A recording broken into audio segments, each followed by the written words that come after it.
Hello there guys and welcome back to the channel. So Battlegrounds Season 18 is about to start, so let's talk about the victory track meta and the potential MVPs for it, as well as for the first 2 weeks of Gladiator Circuit meta in a bit smaller degree. Before I get there, I do want to remind you guys that I am still hosting an Everzone sponsored tournament series that you guys can still join. We are about to start Tournament 3 with the start of the season, effectively a day after. So you still have time to join. Each tournament has a minimum $500 total cash prize, including this one. This one is going to be 3-star champions only tournament. And there is also going to be $50 gifted to a random participant in the tournament. And all that said, I will leave the link to join Everzone, support the channel, and take part in these tournaments in the video description below, as well as the pinned comment. But the point is very simple. This is my version, my way of trying to give back to the people who do support my channel by hosting tournaments for them and giving them a chance to win some cash prizes as well and to have fun. So definitely, do consider it, and I hope to see you guys there. But now, back to business. So, the first 2 weeks, both Victory Track and Gladiator Circuit, is going to feature Mutant Mastery. So, whenever a Mutant attacker applies a debuff to the defender, they have a 40% chance to gain an indefinite prowess buff, increasing special attack damage by 30%. This chance increases by 20% for each debuff on the defender. These prowess buffs are removed after the attacker finishes a special attack. Now, that effectively is going to help virtually every single Mutant champion, because you can gain those prowesses with parries as well. You'll have access to more prowess, and that means more damage. So both of Victory Track and Gladiator Circuit for the first 2 weeks will be improving Mutant attackers. Then, to kind of counter it, the defender buffs, we're basically going to have to deal with combat power rate increase and also tenacity, so shrug off. So each time the defender purifies or cleanses the debuff, they gain charge that permanently increase their combat power rate by 3%, up to 60% in total. And then when inflicted with the debuff, this defender has a 25% chance to purify the effect. In Victory Track, 50% chance to purify the effect in Gladiator Circuit. Additionally, Gladiator Circuit will also have the defender has protection, reducing all incoming damage by 60%, knocking down the defender, removes the protection, and grants the attacker a Fury passive, increasing attack rating by 40%. When the Fury expires, the protection returns, and all debuffs on the defender are purified. So that makes this a lot harder. Like, Victory Track, it's relatively open. You can use just about anyone or vast majority of the champions. Ideally, they don't rely on debuffs that much, but still, 25% chance to purify debuff is not that big of a deal. 50% chance to purify debuff is significantly larger deal. Not to mention also ebb and flow, which will force you to, parry and try for knockdowns, and which will also introduce even more debuff purification. So that's a bit different story and how well you need to play around that. So first we're going to start with one obvious choice. In the Mutants. Mutants in general obviously are going to be jacked, but Sunspot is going to be crazy. Sunspot inflicts infinite amounts of debuffs, so he's just going to nuke things down, I think, with like one level 1 or something, or, level... Yeah, it's going to be crazy for Sunspot, because he has so many debuffs there. And even, in Gladiator Circuit, I think he's going to become even more dangerous. So yeah, Sunspot is going to go nuts. Other than that, virtually every single mutant, I think APOC could make a return if you do have him ranked up. Obviously, we're still going to see Bishop because, he can A, inflict debuffs and you have to, but B, against skill champions, he passively stuns them, and, giving him extra prowess is great. Probably against the Archangel, I think Havoc is going to have a significant role to play as well, just because he's a mutant that's, a dual threat and debuffs quite well. And then we're going to have newly buffed Mr. Sinister, Toad, APOC, effectively champions, mutants that, do inflict more debuffs than most champions. But I think just about, anybody in mutant class benefits from it, and whichever ones you have ranked up the highest, like Domino, even though Domino's abilities will kind of hinder quite a lot of this, because she's going to be preventing the purification, which is going to be preventing her from gaining prowesses as well, she's still going to be great. It's an open met. for the most part. The class that will suffer the most is going to be the skill class. Skill class does rely on debuffs, and especially in Gladiator Circuit, not skill class, science class. Science class does rely on debuffs the most, as we know.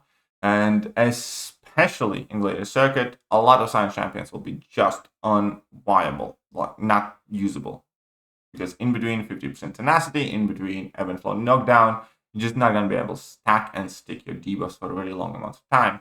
So the science champions that will work the best are effectively the nukes or the champions that don't necessarily care whether their debuffs stick. Champions that only care whether they actually inflict those debuffs. Like Photon, for instance. Obviously, she does more damage and does better if her debuffs do stick.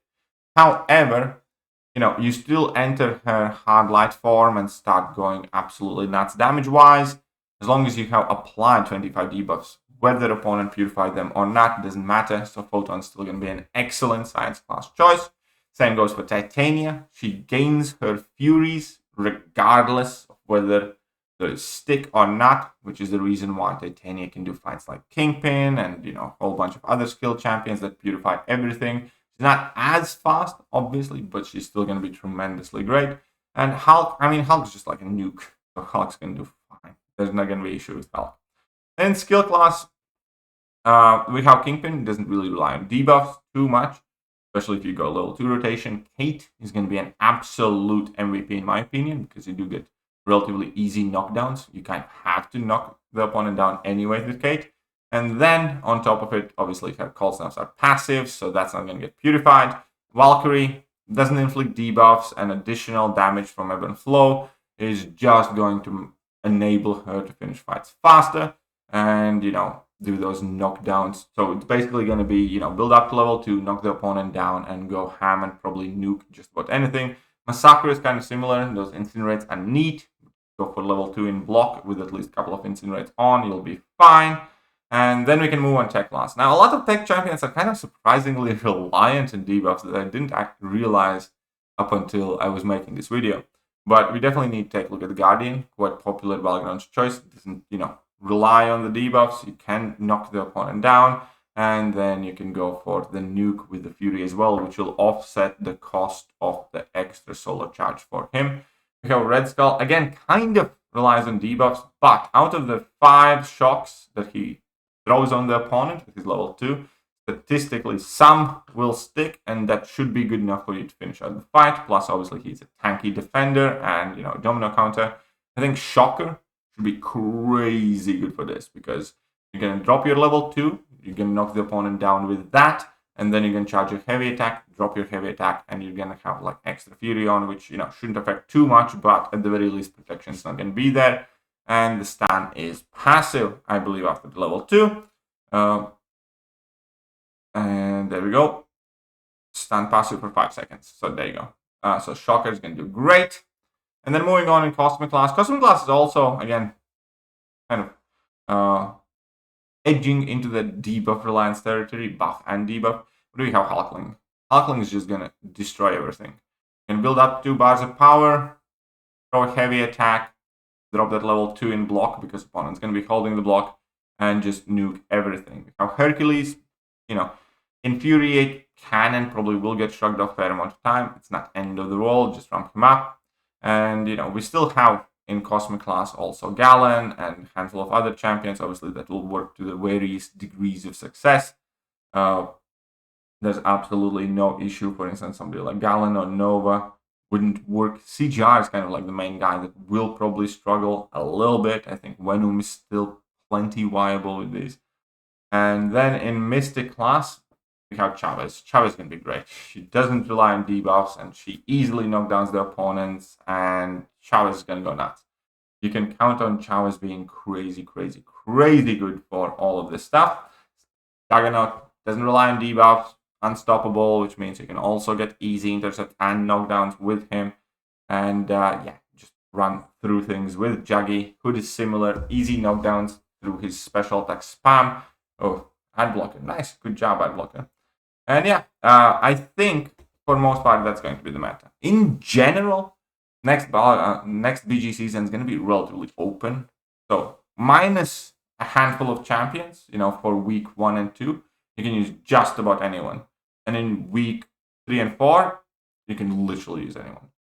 So that is the situation. It is going to be significantly easier meta. But the last thing that I wanted to say, significantly easier meta does not necessarily mean significantly easier time winning Polygon's matches, because easier metas, well, they're also easier for your opponents.